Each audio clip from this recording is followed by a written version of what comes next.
سلام، با یه برنامه دیگه از تلویزیون جمع امروز مهمون خونه هاتون هستیم.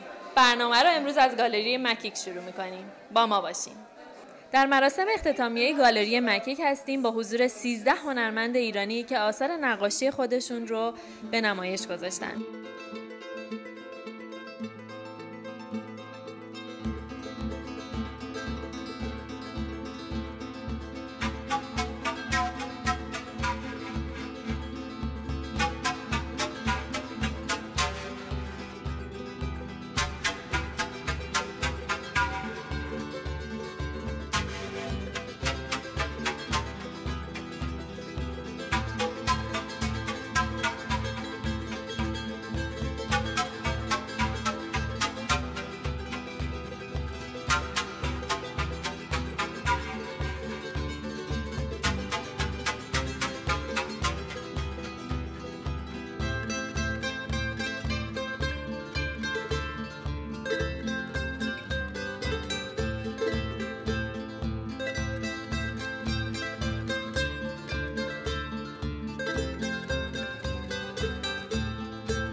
سلام، امروز مهمون عزیزی رو دعوت کردیم که حتما معرف حضور خیلی از دوستان مونتریالی هستن به خاطر در واقع ماهیت شغلی که دارن و خدماتی که به مردم ارائه میدن، چه دوستانی که تازه وارد کانادا شدن و چه دوستانی که حالا مدت‌ها هستش که اینجا بودن.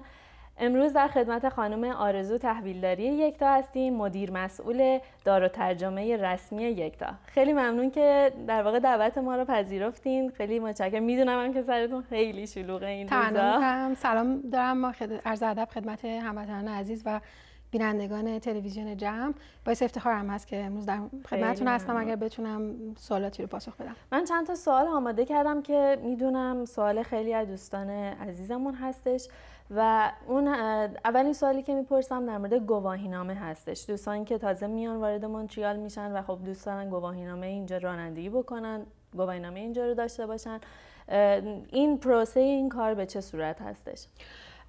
برای اینکه درخواست گواهینامه کبک رو بدن دوستان، واضحاً باید اصل گواهینامه معتبر ایرانیشون رو با خودشون داشته باشن همراه با ترجمهش که خب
که تازه رسیدن یا مثلا 1 ماه پیش اومدن، 2 ماه پیش اومدن و گواهینامه‌شون منقضی میشه که صرفا به خاطر یه تعویض گواهینامه نمیخوان برگردن ایران، اگر که تا 6 ماه از انقضاش گذشته باشه معمولا اداره راهنمای رانندگی این رو قبول میکنه، مگر کسی که واقعا قبل از اینکه میومده به کانادا تو خود ایران مثلا 6 ماه از اعتبارش گذشته بوده باشه که اون براشون قابل قبول نیستش.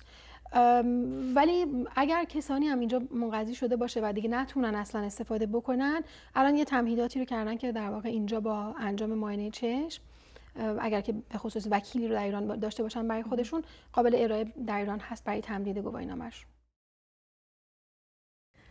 سوال بعدی در مورد معادل سازی هستش. معادل سازی مدارک تحصیلی، حالا چه دکترا، چه فوق لیسانس، چه لیسانس، این به چه صورت هستش؟ این در واقع پروسه معادل سازی؟ معادل سازی مدرک رو در واقع دوستان انجام میدن برای اینکه خواه بخوان اینجا ادامه تحصیل بدن، بخوان اگه در خیلی از موارد استخدام بشن و کارفرماشون رو نیاز داره، و در مورد دوستانی که شغلشون از طریق انجمن‌های حرفه‌ای عمل میکنه مثل مهندسین، پرستارها و یا خیلی از دوستان دیگه، اونا هم برای ارائه به عقد مربوطه این رو احتیاج دارن. کار زمان بری هست، یعنی عملاً از زمانی که اپلیکیشنشون رو میدن، حالا بسته به نوع رشته و مقطع تحصیلی، از 6-7 ماه 8 ماه تا شاید 1 سال هم طول بکشه اگر در مورد پزشکا به خصوص. کاری که دوستان میکنن این هستش که حالا جدا از تکمیل فرم‌های مربوطه و هزینه‌هایی که باید پرداخت بکنن، مدارک تحصیلیشون رو باید ترجمه‌هاشون رو و اصل‌های فارسیشون رو اینها ضمیمه بکنن. توی فرمایی که پر میکنن مقاطع تحصیلی رو باید که قید بکنن از ابتدایی تا به آخرین مقطع دانشگاهیشون. منتها برای ارائه مدرکش این حق انتخاب دارن که بگن آیا این چیزی رو که دارن میگن میخوان که معادل سازی بشه یا خیر.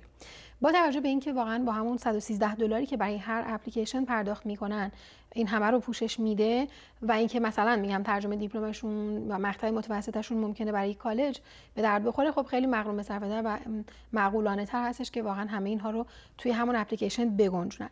منتها نکته مهمی که هست اینه که همراه با ترجمه هایی که حالا اگر در ایران انجام شده تایید کبک میشه یا اینکه اصلا در کبک ترجمه میشه، حتما باید اصل مدارک فارسیشون رو دوستان ضمیمه بکنن و بفرستن.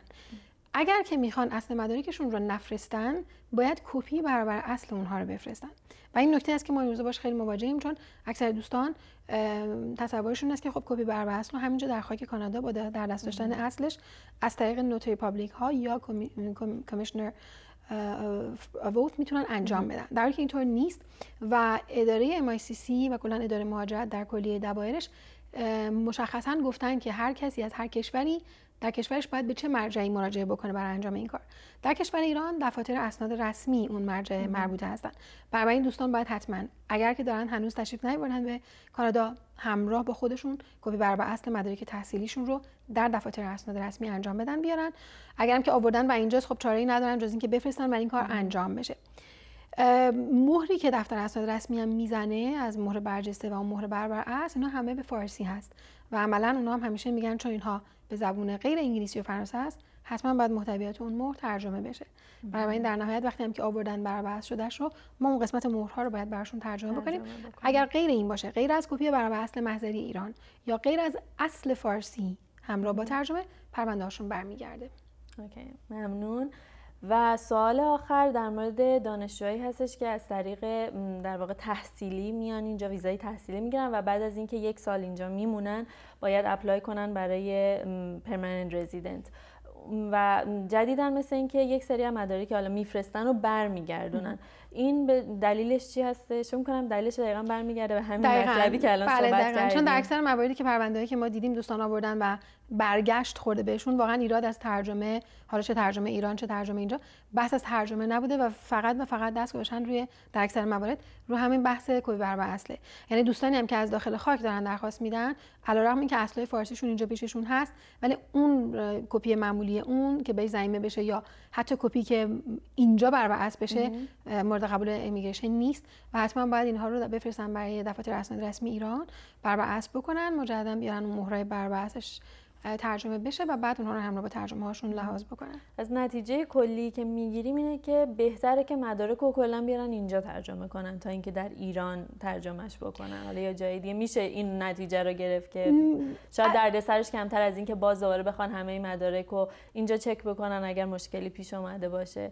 اینم در موردش اگه صحبت بکنیم. این بحثش در واقع به نوعی برمیگرده به خود متقاضی‌ها، علاوه چه صرف هزینه چه صرف زمان، به جهت اینکه در ایران وقتی دوستان این کار انجام میدن حالا البته الان که در ایران به خاطر هزینه‌های دادگستری امور خارجه خب واقعا و حتی ترجمه هزینه‌های مقدار سرسام‌آور شده و دوستان این براشون خیلی مسئله مهمی شده. اما جدا از اون اینه که علیرغم تاییدات دادگستری و امور خارجه، کما اینکه خود مهرهای دادگستری و امور خارجه هم همیشه واضحا میگن که بدون توجه به مندرجات متن اینها رو تایید میکنن.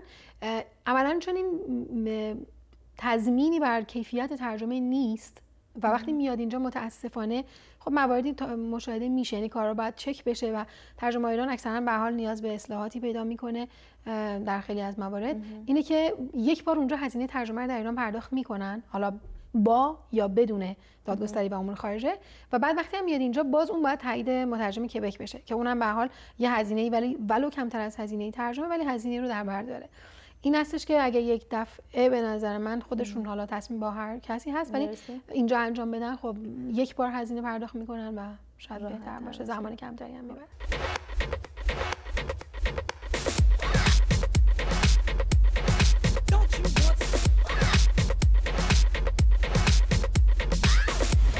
خیلی ممنون از همراهیتون تا اینجای برنامه. در خدمت خانم آرزو تحویلداری یکتا، مدیر مسئول دار و ترجمه رسمی یکتا هستیم و برمیگردیم به ادامه بحثمون. سوال بعدی در مورد پاسپورت و ترجمه هستش. مگه پاسپورت هم ترجمه میکنن اصلا؟ بله بله.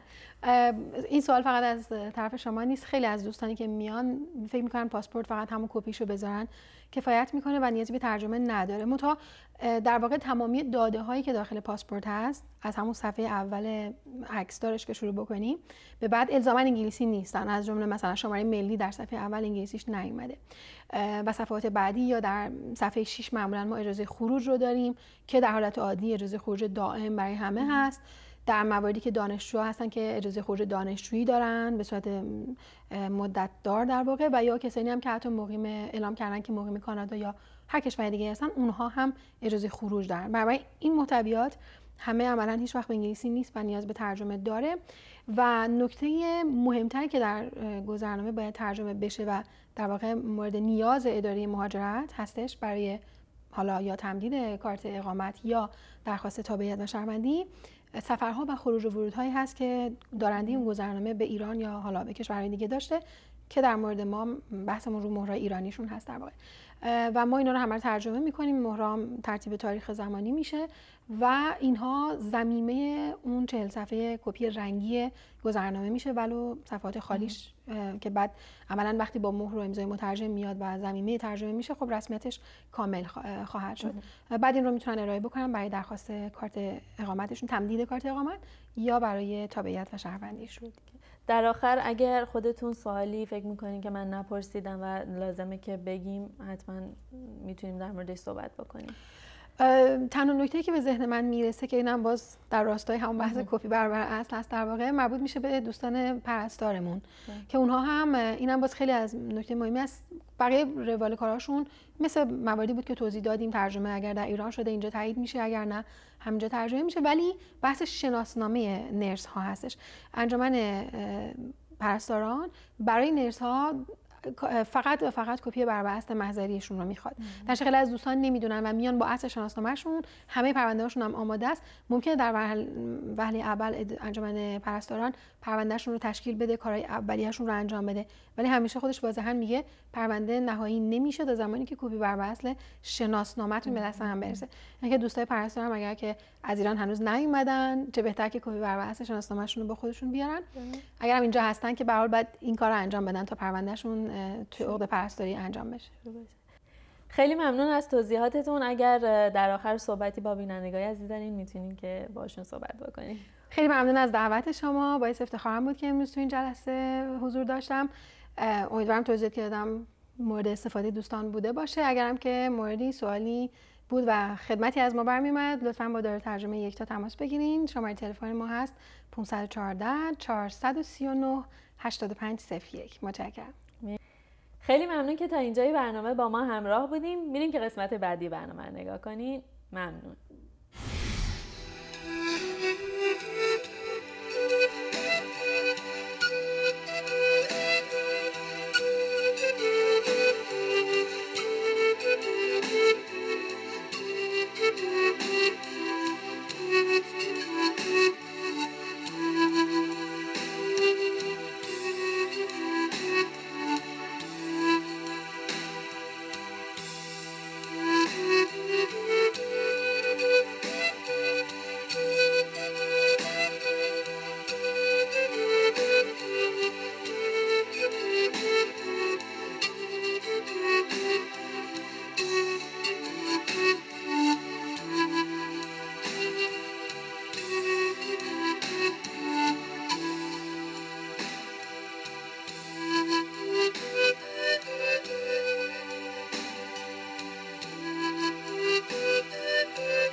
سلام، امروز اومدیم فستیوال اورینتالز، فستیوالی که کشورهای شرقی فرهنگ و هنر خودشون رو به نمایش میذارن. ایران هم در این فستیوال غرفه‌ای داشته که شامل بخش‌های مختلف بوده، از جمله رقص ایرانی، آواز سنتی و خطاطی و حروف الفبای فارسی، سفالگری و بخش‌های مختلفی دیگه. همونطور که میبینین گروه سنتی دلنواز با همراهی خانم نازنین اصفهانی آماده برگزاری موسیقی زنده هستن و میتونیم بریم با همدیگه بخش‌های از این برنامه رو ببینیم.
در خدمت هموطنان عزیز ایرانی هستیم که نظرشون رو راجع به غرفه ایران در فستیوال اورینتال بپرسیم.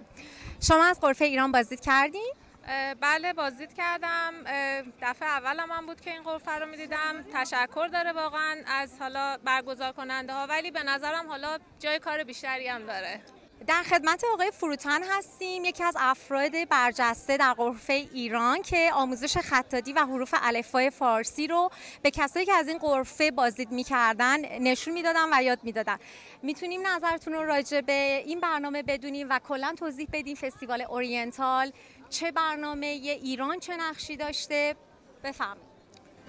کلا فستیوال اورینتال فستیوال شرق هست و تمام کشورهایی که شرقی هستن دعوت کردن که تو این فستیوال شرکت بکنن و خب خوشبختانه ایران هم شرکت کرد و خیلی جالب اینه که خیلی من میشنوم میگن چرا ایران چرا اینقدر غرفش ضعیفه، چرا اینقدر خوب نیست. این غرفه ها، این کارهای فرهنگی تو هر جا که برگزار میشه خیلی خوبه که از آن تمام ایرانیان است. با هر کسی در هر توانی که داره، هنرهایی که دارن میتونن در این غرفه شرکت کنن. آقای بقاییان هستن، مجسمه سازی، کوزه‌گری، سفالگری و یا هنرمندان دیگه هستن، خانم رامش سنتور مینوازن و بسیار خانم نازنین اصفهانی که میان توی این مسائل سنتی اجرا میکنن. هر کسی که در توان داره اینجا جایگاه ایرانی هست. در خدمت یکی دیگه از هموطنان عزیزمون هستیم که نظرشون رو راجع به غرفه ایران در فستیوال اورینتال بپرسیم. از غرفه ایران بازدید کردین؟ بله. به نظر شما، نظر شخصیتون، نقاط مثبت، ضعف برای کمک به این که بخواد سال دیگه بهبود پیدا کنه چی میتونه باشه؟ خب به‌طبع خیلی کار ارزشمندی بود اینکه بیان فرهنگ ایرانی به این شکل نشون بدن. ولی خب به نظر من یه کشور با قدمت 2500 ساله خیلی بهتر از این میشه کار کرد و ما خیلی هنرهای دستی، تجسمی، هنرهایی مثل فرش، نقاشی، مینیاتور، چیزهای دیگه داریم که میتونیم به خارجی‌ها نشون بدیم. ولی به نظر من حتی ما توی جذب کردن هموطنامون هم یکم ضعیف عمل کردیم دیگه، چه برسه به کشورهای خارجی. در خدمت خانم پروین هستیم، مسئول برگزاری غرفه ایران در فستیوال اورینتال. میکروفون در اختیارشون میذاریم تا صحبت‌های لازم و در مورد بخش‌های مختلف این غرفه و کلاً نقاط مثبت، ضعف همه چی رو بفهمم. خواهش می‌کنم. من پروین هستم، مسئول برگزاری غرفه ایران در فستیوال شرق یا همون اورینتالیز. این فستیوال قبلا به نام فستیوال عرب دوموند برگزار میشد اینجا که خب وقتی دیدن که کشورهای دیگه هم خیلی علاقه‌مند هستن برای شرکت کردن، کمی تغییر شده. 5 سالی هستش که به اسم فستیوال اورینتالیز داره برگزار میشه و غرفه ایران هم برای دومین سال هستش که توی این فستیوال شرکت میکنه. خب امیدواریم که هر سال پررنگ‌تر از سالهای قبل‌تر باشه و هدفمون هم از شرکت کردن توی این برنامه معرفی هنر و فرهنگ ایران بوده، حالا چه از لحاظ موسیقی، از لحاظ رقص، هنرهای مختلف و کارهای که دوستان میکنن اینجا، مثل صنایع دستی و کارهای این شکل، خطاطی، بله، سفالگری، آموزش سازهای سنتی بوده، آموزش چرمدوزی با دست، ساخت جواهرات دیگه، خیلی هنرهای دیگه که حالا الان حضور ذهن ندارم، ولی خیلی دوستان هنرمند خیلی خوب و پررنگ ظاهر شدن. مسئول برگزاری این غرفه کی بوده؟ غرفه ایران؟ این غرفه هم سال گذشته هم امسال به همت انجمن زن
برگزار کردن، ولی خب یه گله کوچولو هم دارم از دوستانی که سال‌ها اینجا زندگی میکنن، فقط میان انتقاد میکنن چرا غرفتون اینقدر صنایع دستی کمی توشه، در صورتی که خود اونایی که اینجا هستن میتونستن به ما کمک کنن، چیزایی که دارن برای دکوراسیون به ما بدن، یا اینکه به شکل‌های مختلف به ما کمک کنن. مثلا خیلی از رستوران‌های ایرانی میتونستن بیان غذا بدن، ما اینجا پرزنت بکنیم غذای ایرانی رو، ولی خب ما فقط در حد وسعمون یه سری چیزایی رو مثل شربت سکنجبین و کاهو، نمیدونم میرزا قاسمی، چیزای این شکلی که میتونستیم و دادیم. البته از فروشگاه البرز هم میخوام تشکر کنم که آجیل ایرانی رو داد پرزنت کردیم به همراه خب اطلاع رسانی در مورد خود فروشگاه که بتونن دیگران بشناسنش. ولی خب دوست داریم که همه بیان، یعنی این غرفه فقط مال انجمن زنان نیست، مال همه ایرانیاییه که توی مونتریال دارن زندگی میکنن و دلشون میخواد که فرهنگ و هنر ایرانی رو اینجا بست و گسترش بدن. به امید اون روز که بتونیم سال دیگه هم یه غرفه خوبی برای ارائه به بقیه کشورها و بقیه فرهنگ‌ها داشته باشیم. مرسی از راهنمایی. خب به پایان برنامه امروز رسیدیم. مرسی که تا اینجا ما رو همراهی کردین. در گالری مکیک از 5 سپتامبر یک نمایشگاه عکس افتتاح میشه به اسم ژوغ ابخ ژوغ که حتما تشریف بیارین و از این نمایشگاه دیدن بکنین. خیلی ممنون. هیچکی مثل ما نمیشه. تا بعد.